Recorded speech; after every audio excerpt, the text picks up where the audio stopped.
પરીક્ષા વગર સીધી જ શિષ્યવૃત્તિ, એ પણ પ્રાઇવેટ શાળામાં. નમસ્કાર મિત્રો, એક નવો વિડીયોમાં આપનું સ્વાગત છે. મિત્રો, આજે આપણે બે શિષ્યવૃત્તિ યોજના વિશેની વાત કરીશું. પહેલી યોજનાનું નામ છે નમો લક્ષ્મી યોજના. દીકરીઓના શિક્ષણ માટે એક નવી આશા છે.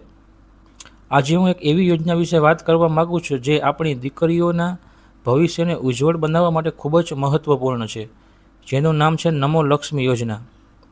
આ યોજના ખાસ કરીને આપણી દીકરીઓના શિક્ષણને પ્રોત્સાહન આપવા માટે શરૂ કરવામાં આવી છે. ઘણીવાર આર્થિક કારણોસર દીકરીઓ માધ્યમિક શિક્ષણ અધવચ્ચે જ છોડી દેતી હોય, પરંતુ આ યોજના દ્વારા સરકાર દીકરીઓને 50,000ની સહાય પૂરી પાડશે. તો મિત્રો, ચાલો આજે આપણે આ યોજનાની માહિતી મેળવીએ. આ યોજનાનું નામ છે નમો લક્ષ્મી યોજના. આ યોજના દ્વારા સરકાર દીકરીઓને કુલ 50,000ની સહાય પૂરી પાડશે. જો કોઈ દીકરી 9 થી 12 પ્રાઇવેટ શાળામાં અભ્યાસ કરશે તો સરકાર તેને આ મુજબ સહાય આપશે. ધોરણ 9માં 5,000ની સહાય આવશે, ધોરણ 10માં 5,000ની સહાય આવશે અને ધોરણ 10 પાસ કર્યા બાદ વધારાના 10,000 મળશે.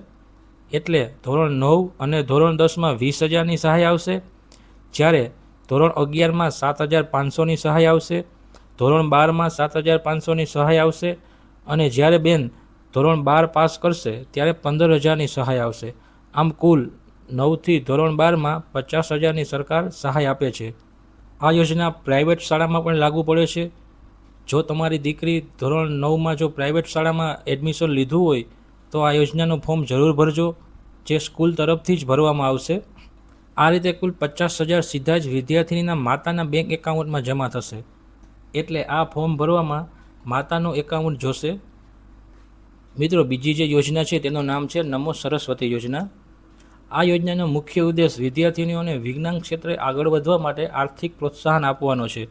ચાલો જાણીએ કે તેમાં કેટલી સહાય મળે છે. આ યોજનાનો લાભ દીકરા અને દીકરીઓ બંનેને મળવાપાત્ર છે.